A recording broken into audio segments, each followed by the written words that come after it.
WeHo says no Halloween. Ashley Marie Preston gets backlash from Netflix. Dave has a few requirements and consciously is here to talk with us about his brand, his politics, family, and so much more. So grab your cocktails, get comfortable because you're watching The Danyol Jaye Show.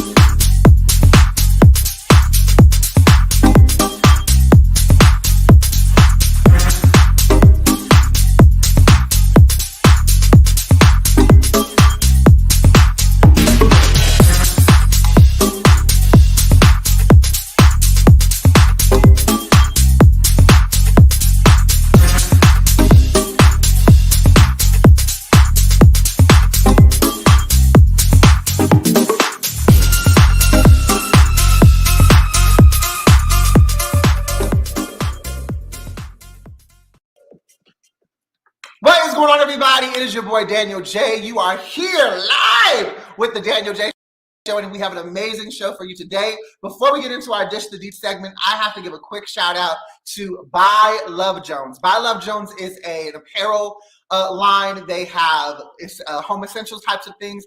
And if you've seen the promo, you saw me in the intro, the cutoff sweater that I have.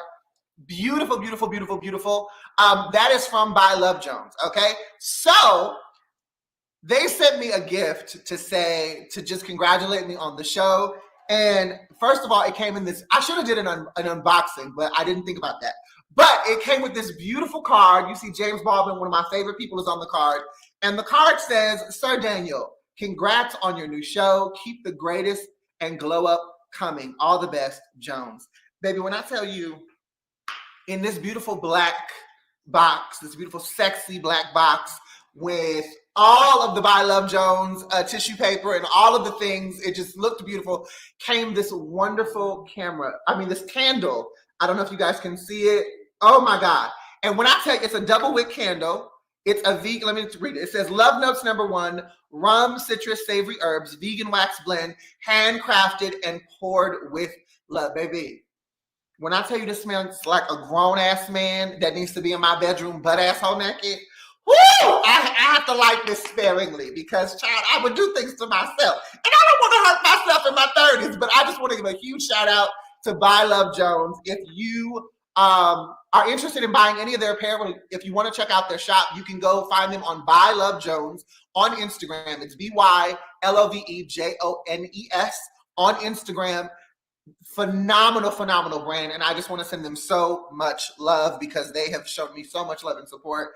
And I just appreciate it. Thank you, thank you, thank you. So let's get into the Dish the Deets. Honey, okay, West Hollywood said, no, y'all not bringing your gay asses out here for Halloween, okay? We said no, goddammit.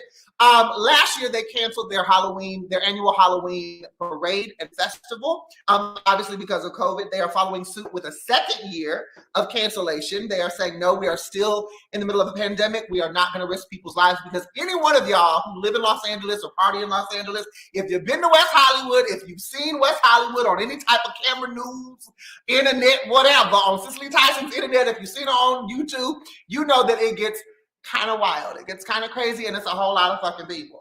But we love that. We love that. Unfortunately, they are not going to be having the festival this year. Hopefully, they are looking forward to having another festival in 2022. I know that's going to be crazy because people have been missing it. It doesn't stop people from going to West Hollywood for Halloween. But baby, if you've ever gone to that fucking festival, you know it's Halloween hands down. It's LGBTQIA plus hands down, boots down. And we love it. I mean, you can see an angel, a devil, you can see Jason, you can see two people sucking each other off at the coffee shop. Like, it's just a wild time. It's a wild fucking time, but we love it, okay? We love it. We appreciate it, and we love it. Ashley Marie Preston. Many of you were here last week when I talked about the Netflix walkout and how Ashley Marie Preston was part of the organizing of that walkout. And well, she's getting a lot of backlash right now because some decade-old tweets have resurfaced. A lot of the tweets are pretty much problematic, saying that she's a hypocrite because she was speaking negatively and derogatively against Asians and Latins and all this stuff. And Miss Preston, honey, she did a whole video on her IG Live and she did not come to play. And basically what she said is it's going to take more than a decade's old tweets to move her. And at the end of the day, one of the things that I love that she says, those tweets don't prove that I'm a hypocrite. It proves that I understood the assignment. That when you cause hurt, you make amends for that. When you know that you have damaged someone, you do what you can to rectify that. And yes, the tweets were problematic, but again, they were from 2010, 2011. It's 2021. So if you want to use that as a reason why what she's saying in advocacy for trans folks, specifically Black trans folks, and this whole Netflix Dave Chappelle issue, y'all need to have several ass seats. You need to go get you a blanket and a pillow and sit your snappy headed ass down because it's ridiculous. It's absolutely ridiculous. We have got to get to a place where we can allow people to grow, where we can allow people to change and evolve and be better. That's what the fuck we are here for. That's why we're here, so that we can know, so that we can learn things, so that we can be a better version of ourselves. And that's not to say that we don't all come with a past, because we do, but we're not defined by that past. And so I just want to say, Ashley Marie Preston, if you watch my show, if you are listening, honey, let me tell you, I stand with you. I think that you are an amazing woman. I think you are absolutely beautiful, intelligent, compassionate, and the work that you are doing needs to be done. And I'm glad that you are at the forefront of this movement, because she's just an incredible woman. And she is someone that has the experience of knowing what it's like on the other side. You know what I'm saying? So kudos to her. Hip hop legend Snoop Dogg's mom has passed away, Miss Beverly Tate. The cause of death has not been disclosed, but Snoop media put it out there this past Sunday. I know that Snoop asked for fans to pray for his mom earlier this year and then kept us updated when she was in the hospital. And he was like, she's opened her eyes. But unfortunately, whatever the cause was, she has lost her battle and she transitioned on Sunday. So from the Danyol Jaye Show here at Pyro Media Network, no, Snoop Dogg, we are praying for you, your family, all of your loved ones. And we sincerely hope that Miss Beverly Tate is in a much better space, in a much better place, resting without any pain. And an update on Dave Chappelle, since we're talking about Dave Chappelle's black ass. So he got a new documentary called Untitled, okay? And in this documentary, he talks about the backlash he got for The Closer on Netflix. And some of the things that he had to say are a little shocking. Number one, he wanted to thank Tad's ass, the CEO of Netflix, for having his fucking back. He also said that the trans community is trying to cancel him because film festivals will no longer film his documentary because of the trans folks. And here's what I have to say to that. First of all, let's be real. Those festivals, they're not showing your shit because they realize that your shit was fucking problematic. So don't come over here trying to blame the LGBTQIA plus community. Don't be trying to blame the trans community. Those festivals have minds of their fucking own, okay? And they don't want to show you shit because they know who their audiences are. They know how diverse their audiences are. So own the shit. It was problematic, and these are the repercussions. Ain't nobody trying to cancel your black ass. But he also had some demands, which I thought, nigga, really? So he said that he is completely willing to have a conversation with the trans employees that were fired, the ERG group from Netflix that staged the walkout. He's willing to meet with them. However, he says that in order to meet with him, he requires that every single person sitting with him has to watch his special from beginning to end. Now, on that, I agree. You can't come to the table with issues if you don't have a full context of what's being said and what to reference. So with that, I'm good. But again, I'm not trans, so hey, it might not fly for some other folks. The second request was that they have to meet at a time and place of his choosing. Now, this was some fucking male misogyny, patriarchy type shit if I ever seen it.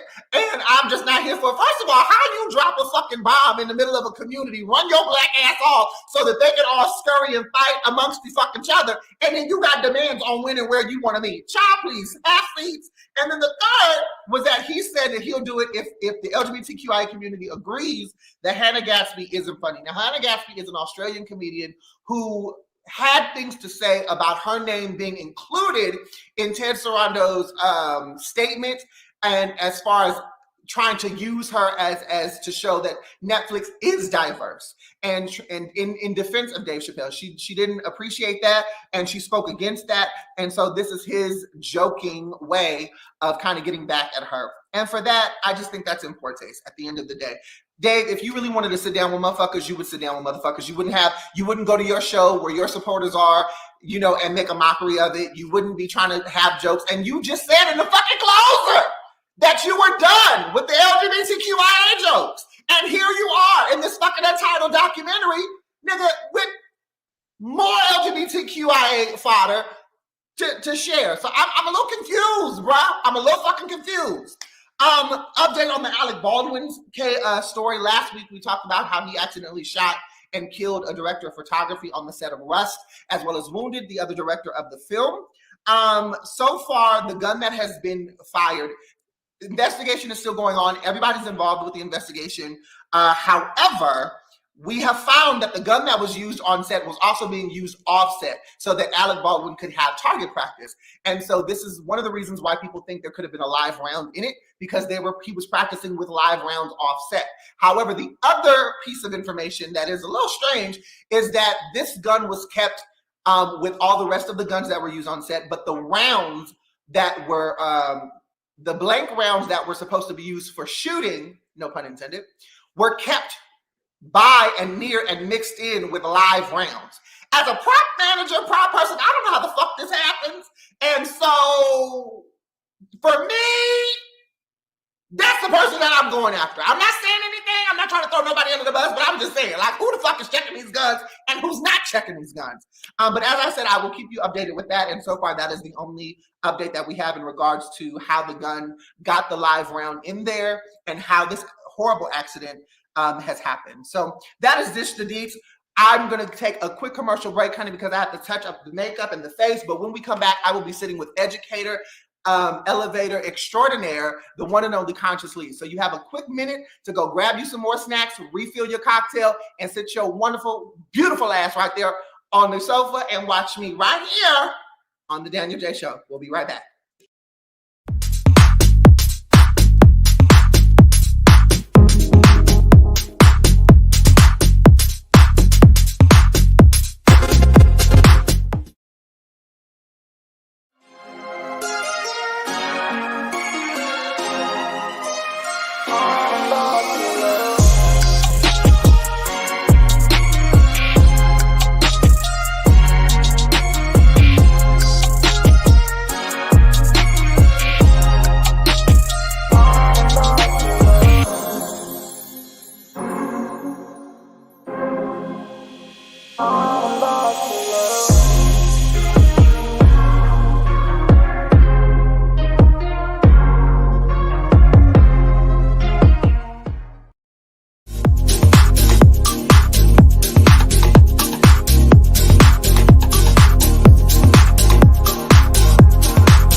What's going on, everybody? Welcome back. Remember, if you want to know anything about Pyro Media Network, you can go to pyromedianetwork.com and get all the information that you need on all of the shows that we have on our network. Or if you're interested in joining the network, you can reach out to Pyro Media, again, at pyromedianetwork.com. I am so very excited for our guest tonight because I have been a fan of this man probably for about as long as I've been on TikTok, which has been a little over a year, almost 2 years now. And he is an educator, elevator extraordinaire. He is a professor. He is a father. He is a husband. He is a debate guru. He is a teacher, an activist, an advocate. And he's just, if you're a sapiosexual, this nigga right here is like is going to be top of your list because his mind, the way that he speaks, is so profound, so phenomenal.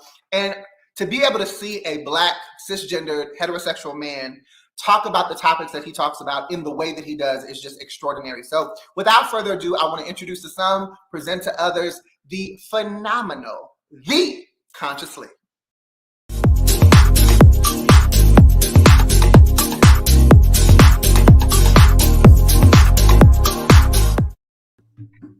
What's going on, sir? What's going on? You're here on my show. That's what's going on, and I'm so super excited. How's your day been? It's been good. It's been real good. I saw that you had a live just before this show, and it was getting a little heated. You was on with my homegirl Hope Giselle. I had her on the show about a week or so ago. Yeah. What was the live? What was you talking about on the live? Being frustrated with the way that the Black community, the way that my community has been able to copy and paste a whole bunch of right-wing conservative white supremacist notions of sexuality and gender, in this instance specifically gender, because sexuality and gender are the same thing, specifically when it comes to the trans issue.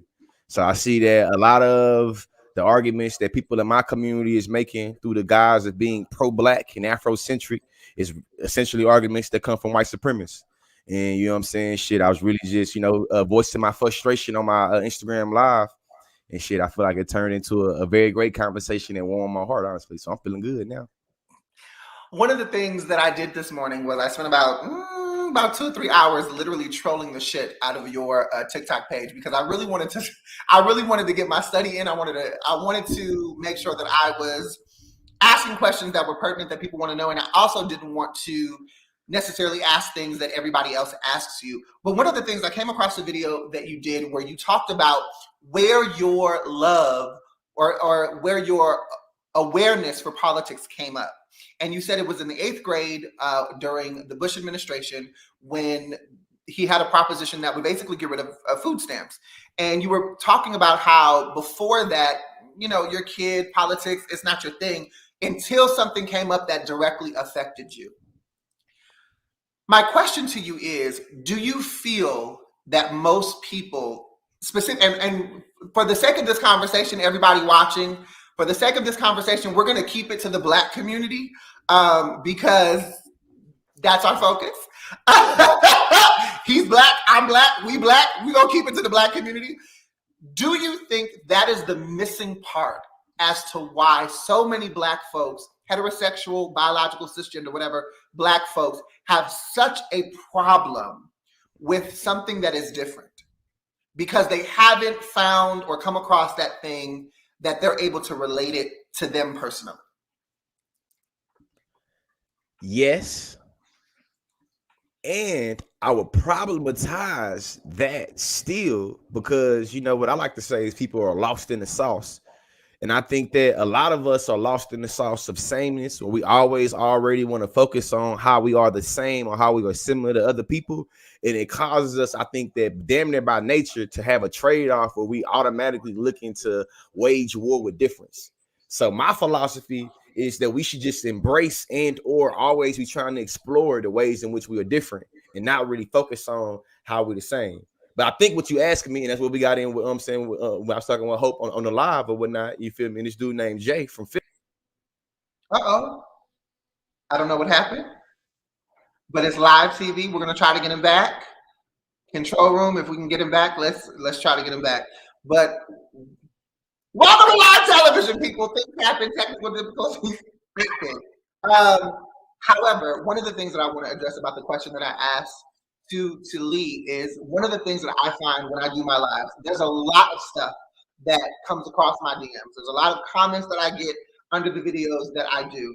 And one of the things that I've noticed a lot of the time is people are, especially when it comes to Black queer folks, when we're talking about the Black LGBTQIA plus experience, one of the things that constantly happens is that cisgender heterosexual folks will constantly speak their opinion about an experience they do not live. And I spend time on my live to really break down and explain and try to get people to understand it from their perspective, which is why a lot of times I will use racism as a conflation to what LGBTQIA folks are dealing with, specifically Black and Brown LGBTQIA folks. But at the end of the day, I think that one of the issues is when people aren't able to connect it, when they aren't able to understand a particular struggle, if they're not able to understand a particular issue, they're just against it. I'll give you an example. One of the videos that I did on my Instagram had to do with this onslaught of comments from Black women who continued to tell me that they were offended by the word cisgender. And I didn't, it didn't make sense to me. So knowing me, being the person that I am, I'm sitting there going like, okay, let's have this conversation. So I go online and I'm talking about it, and this is my perspective. This is what the word means. This is where the term comes from. I'm not understanding why the vitriol towards this word. And a lot of times, everybody that commented about the word cisgender, every Black woman that told me why she couldn't stand it or why she didn't like it, she told me she didn't like it, but she couldn't tell me why. And there were only 3 women of all of the people that commented who were able to break it down for me so that I can understand. We got him back. Come on, live television. You back in here? Yeah, all right, listen. I don't know what the hell happened, but I'm back. and listen, in this conversation about cisgender stuff, I feel like I know that a lot of people, especially in our community, talk about being pro-Black and talk about how white people always take credit for shit they didn't, you know what I'm saying, create.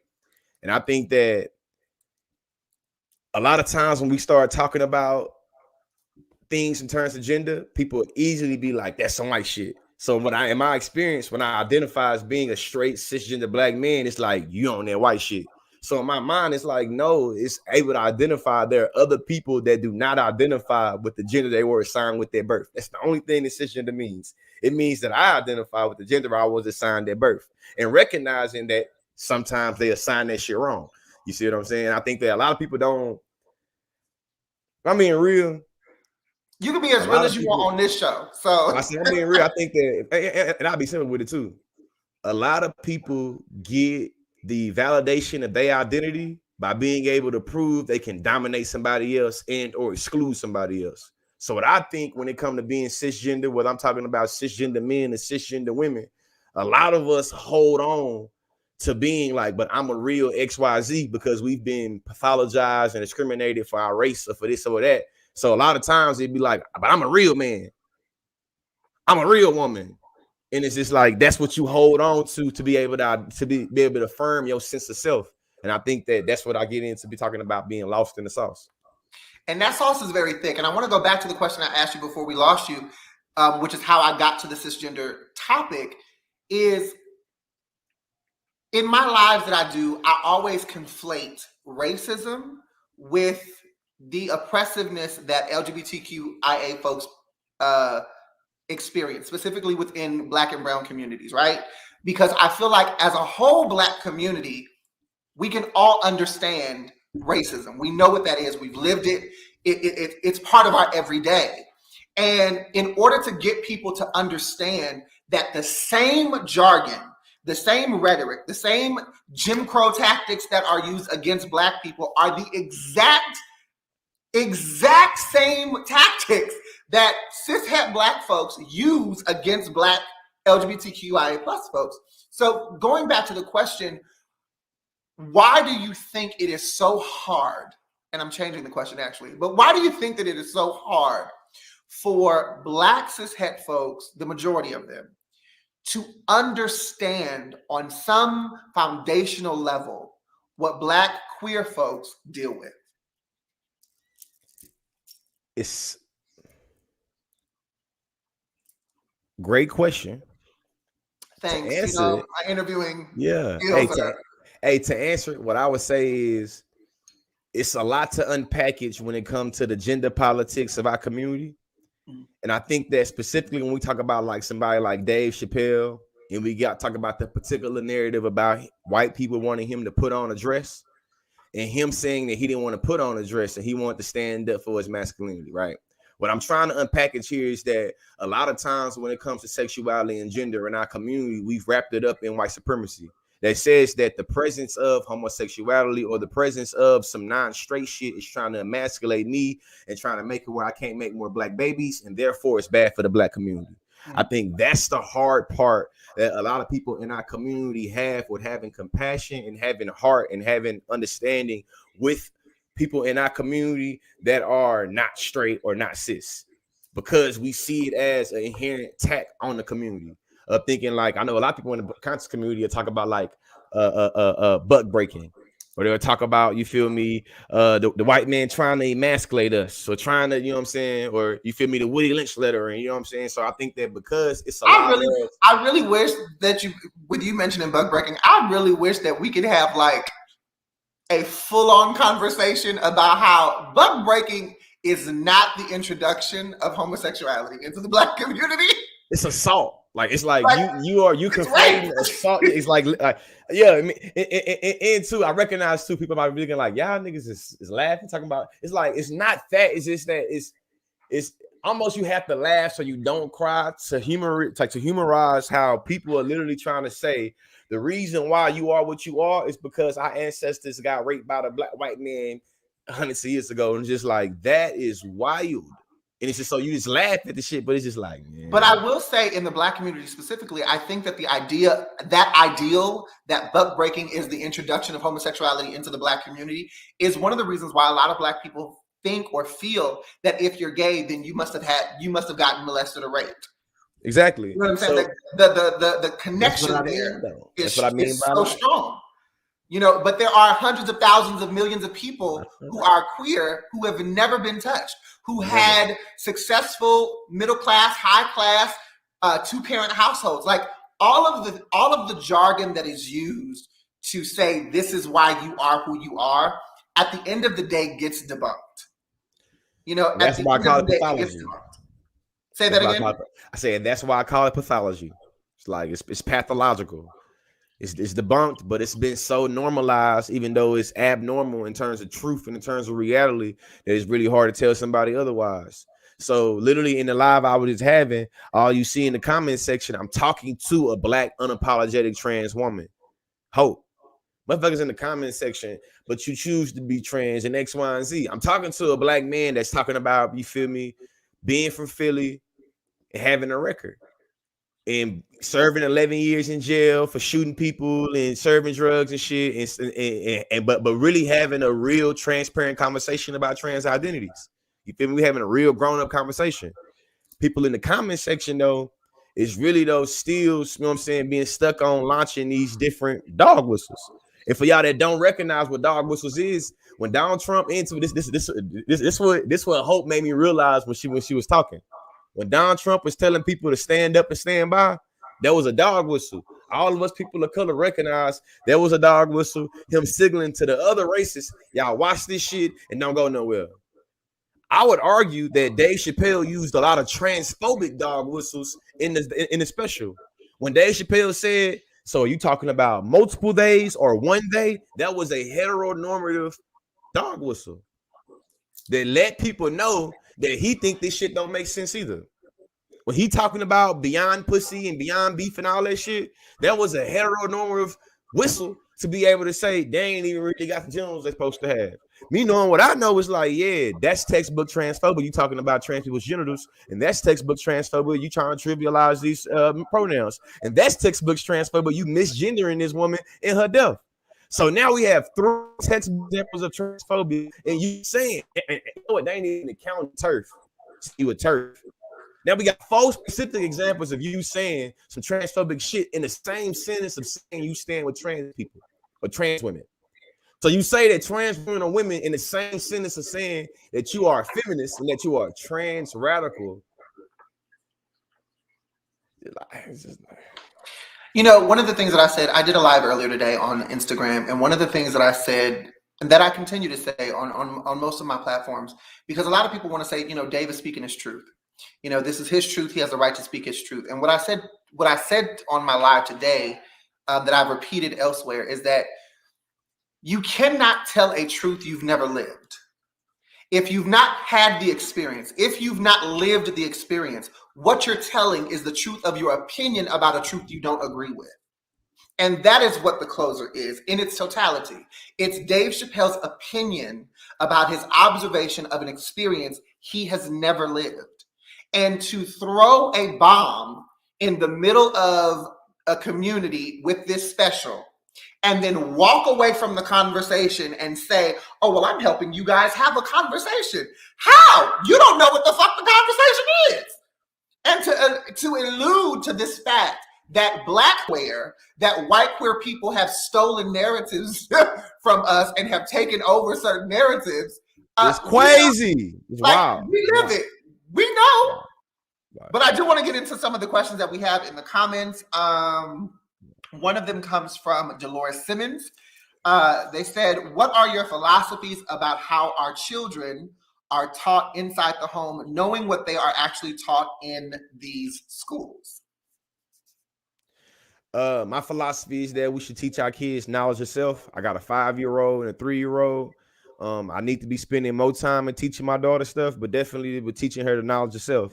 So right now she only 5. So really teaching her about her personality and thinking in terms of what is your personality? Like what make you laugh? What make you cry?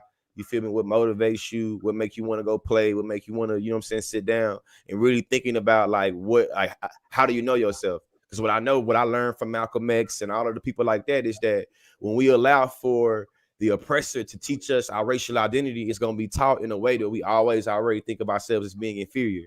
So I want to make sure, you feel me, my daughter is all conscious of not only being a young Black girl, but also, you feel me, recognizing what colorism is, you feel me, and knowing that, you know what I'm saying, that she's going to be perceived as being light-skinned, you feel me, and, you know what I'm saying, recognizing that we have done a lot of things in this country, you feel me, and recognizing we have a history before slavery, and really teaching my daughter knowledge of self, you feel me, teaching my son knowledge of self, and, you know what I'm saying, starting in the home and being able to teach our kids really who they are.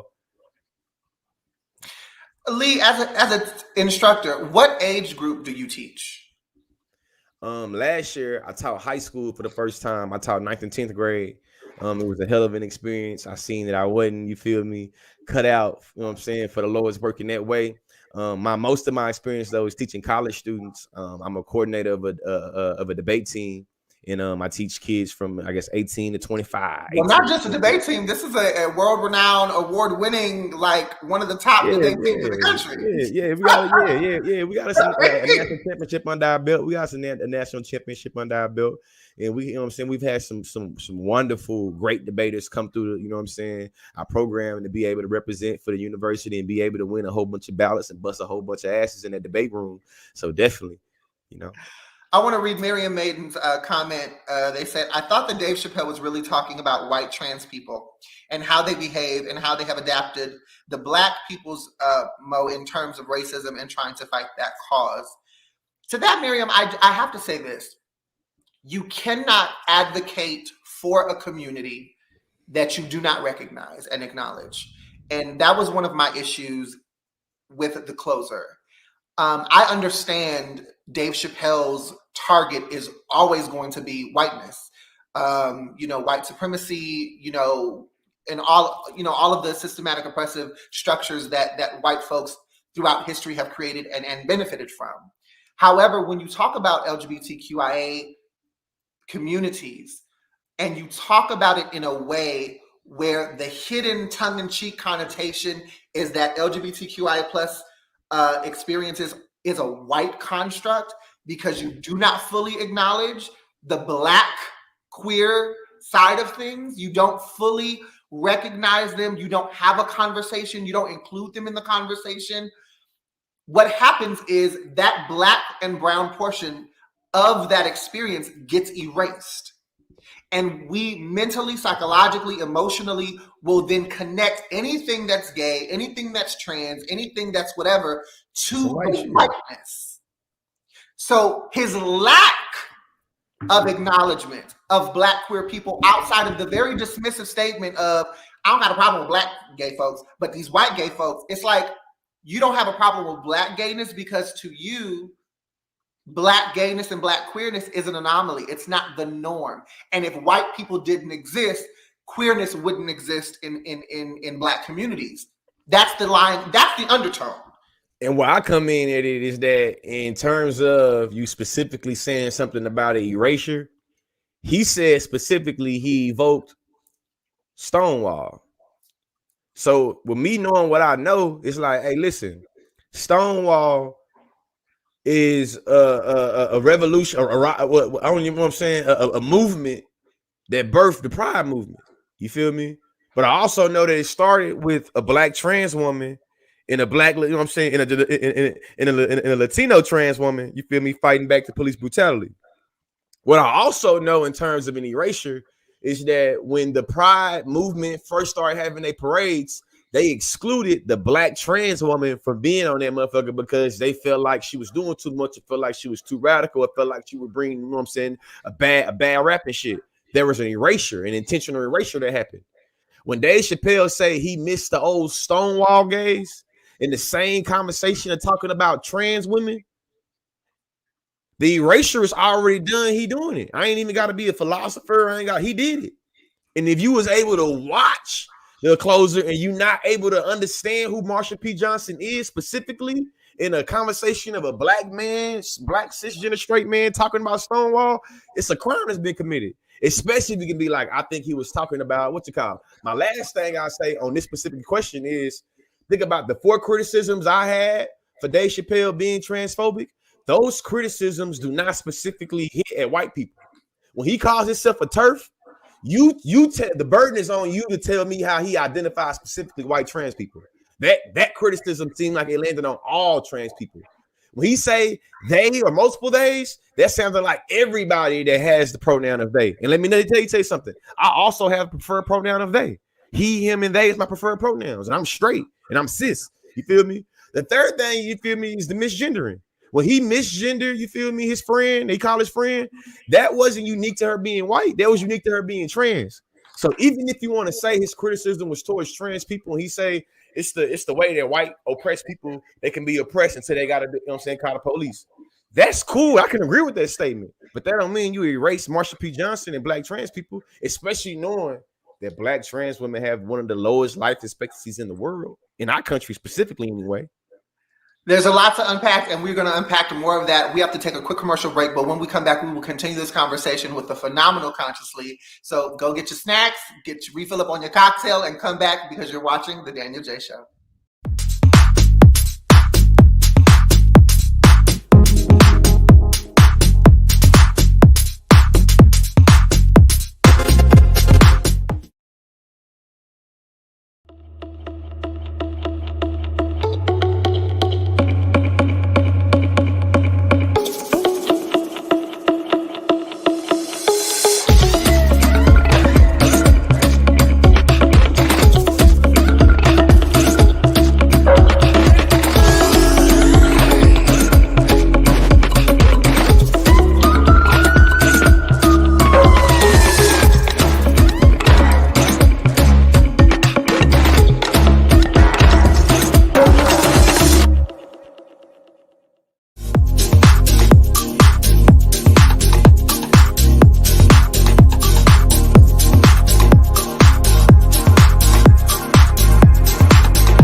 What is going on, everybody? We are back, and we are back with our guest, the Conscious Lead, Mr. Research Over Research himself, to continue this conversation. So let's get him back on the live so that we can continue with what we got to talk about.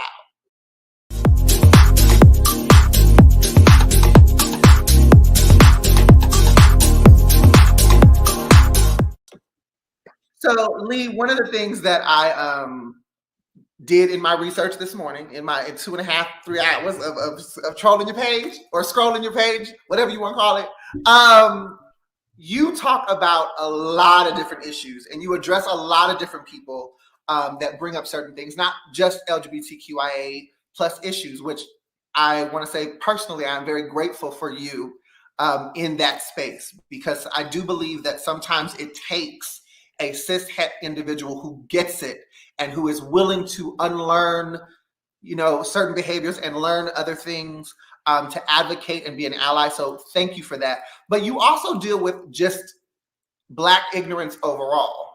And there was one particular video that caught my interest about you being at the East Coast shore and talking about the ancestors that are at the bottom of said ocean. And a young man, I think his name was Joe. Joe had a lot to say to you about how if they're at the bottom of the ocean, they cannot be your ancestors because they are dead and can no longer have children. My question to you is this. When you come across Black ignorance, and I say Black ignorance again because we are focusing on the Black community tonight, what are the top 2 subjects that just grinds your gears the most when you have to address them?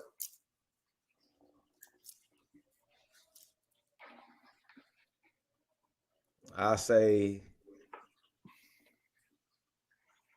the top one definitely is like dealing with white supremacist sympathizers, anti-Black apologists, bootlickers, shucking and jivers, pygmies.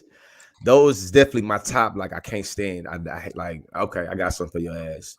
And then second, you feel me, is the individuals that people call hoteps, but I want to give respect to, you feel me, ancestor, you know what I'm saying? You know what I'm saying? I know that peace and medicine and so on, you feel me? But that type of ideology in terms of pro-Blackness, but fuck women and fuck gays and fuck trans, like those 2, my top things that I can't stand. I see those 2 things, those 2 positions as being the most parasitic to the Black community that comes from people inside the Black community.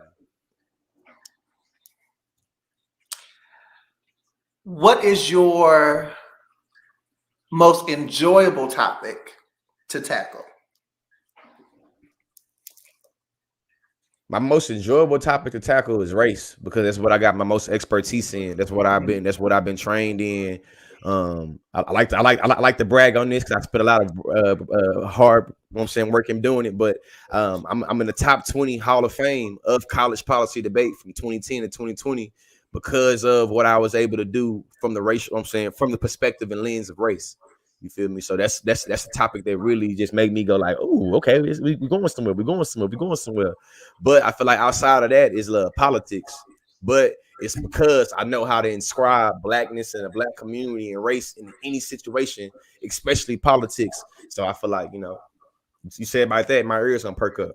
Like, now, outside of being, in educator elevator and outside of promoting research over research, you are also a father. You are also a husband.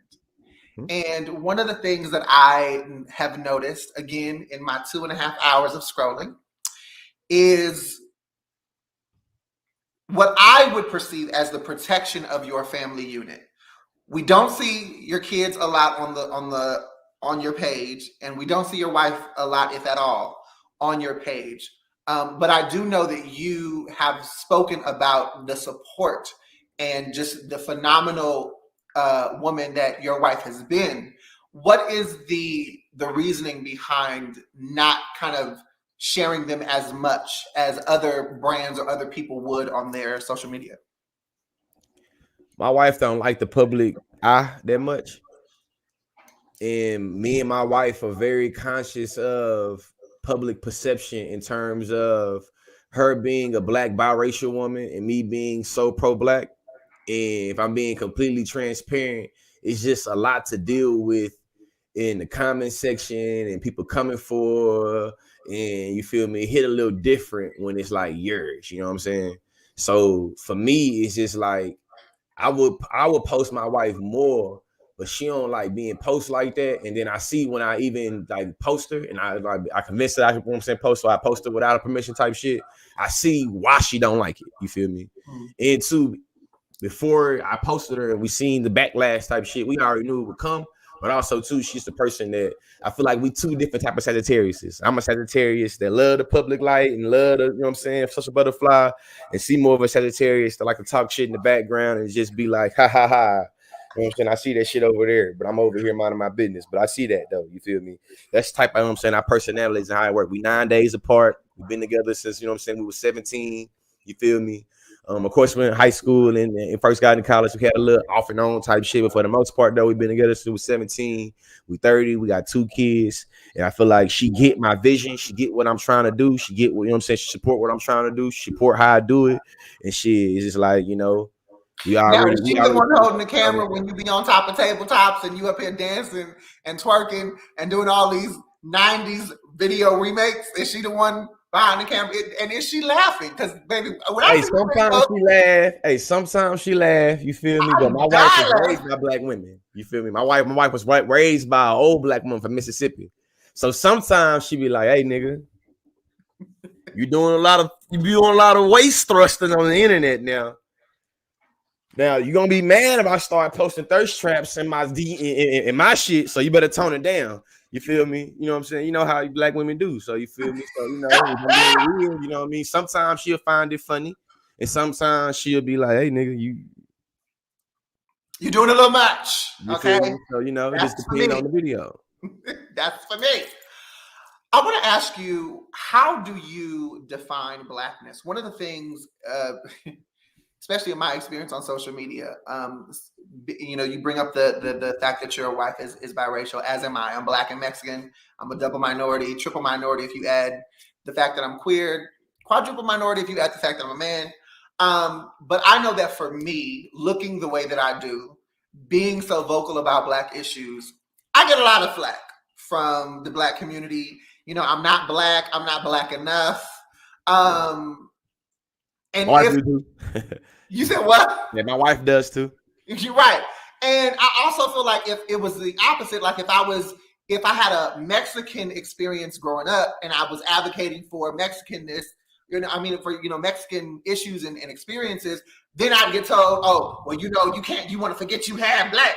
Like, it's this double-edged sword. But I always love to ask, like, how do you define blackness? And why do you think that the idea of that, the definition of that, why do you think that is still in 2021 such a vitriolic conversation amongst the black community? Now, I remind you, I'm in debate mode a little bit. I'm getting ready for a debate tournament. I've been reading this shit. This And is if I'm good being, practice then. yeah. So listen though, when you read some of the first critical race theory shits, or you read some, like, you feel me, some of the first like black feminism, you know what I'm saying? Like I said, first black feminism from the 90s.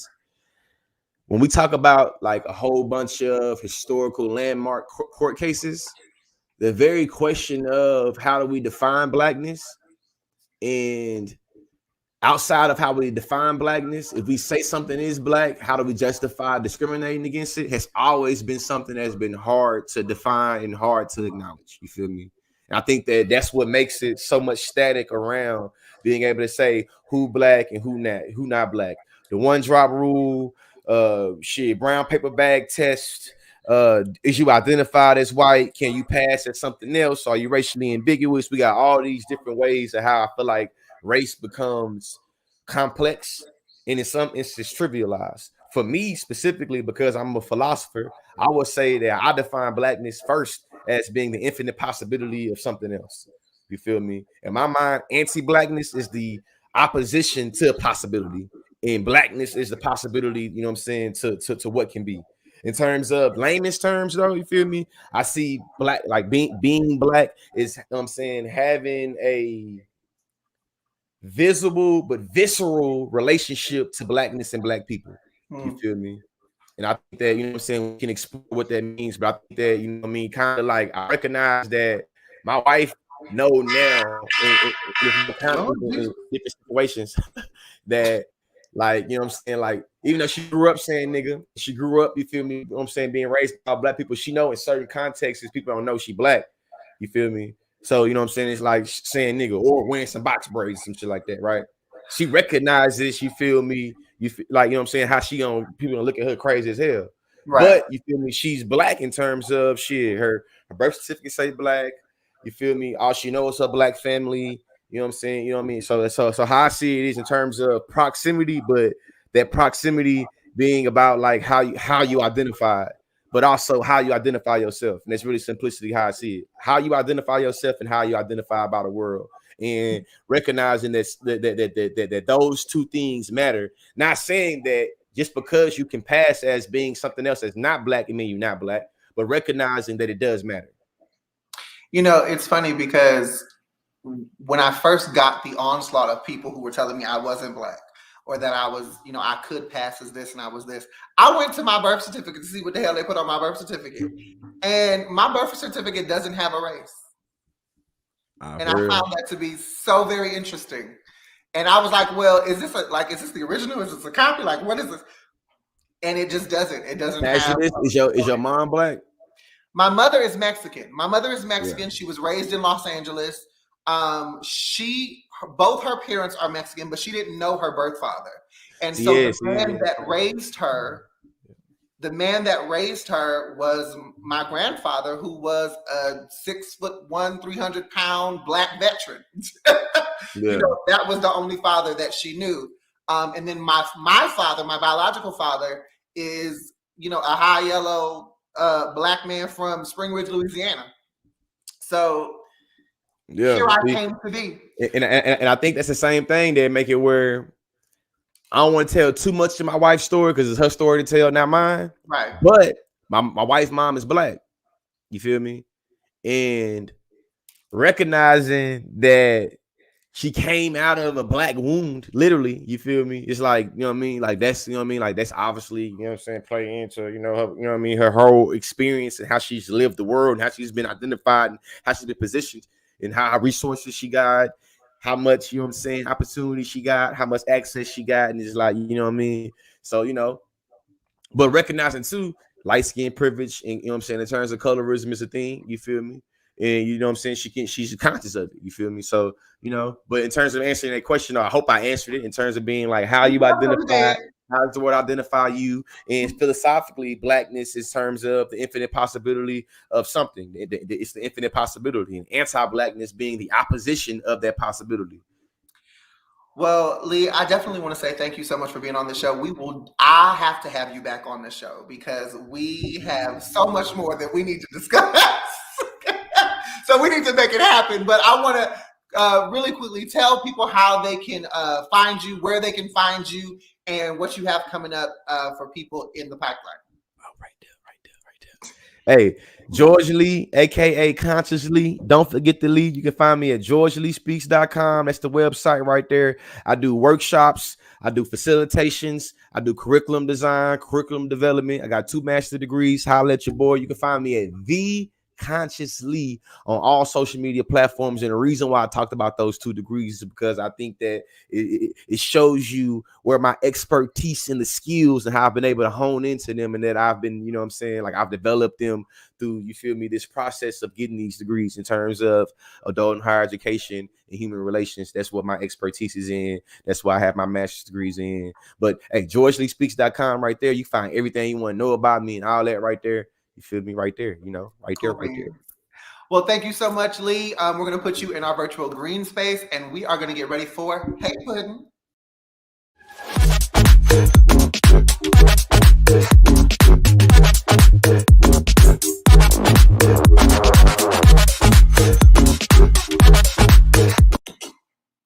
So tonight's Hey Puddin' is a little special because it comes from someone who had a few things to say to me on one of my videos on IG. So I'll let you read it for yourself.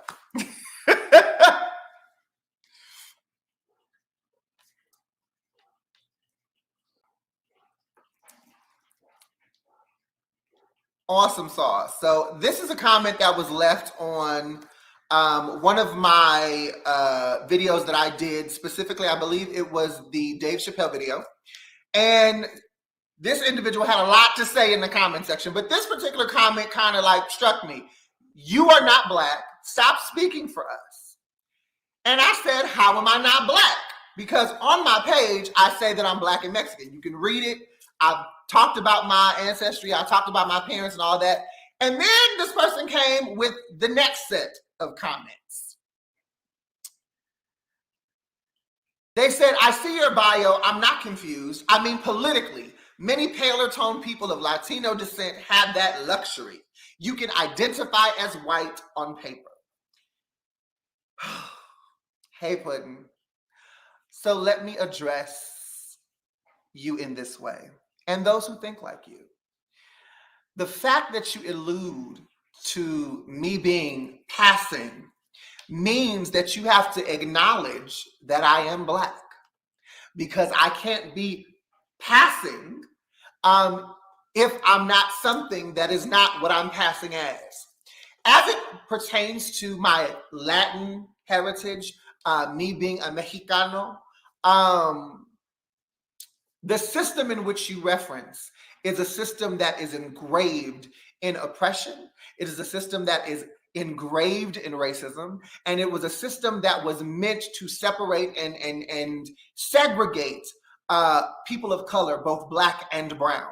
And so the reason why on paper, in our political systems and in our government and in all of our applications, the reason why Latino people who identify as Latin then are identified as a white race was really to oppress and to decrease the numbers and the privilege that were going to Black folks. And that is a system I have never participated in. I have never marked white on any single solitary piece of paper that I've ever filled out for anything. Furthermore, I think it's disgusting that as a Black community, we can still be dealing with inbred colorism, that the light versus dark is still a topic, that because my hue is not darker, that I'm not Black enough, or that I'm not Black at all, that I don't experience racism because I don't look to you phenotypically what I should look like. But I want to assure you, baby, and everybody like you, I'm as blackety fucking Black as I'm ever going to get. And I'm as Black as I need to fucking be in every aspect of my life. And whether you see it, whether you hear it, whether you feel it, whether you agree, I'm still gonna be Black and Mexican at the same fucking time. I hope that you be great in your lavender, boo-boo, and I hope that you can continue in your life spreading the joy of ignorance that you have, because you look like a goddamn fool with that bullshit that you posted on my shit.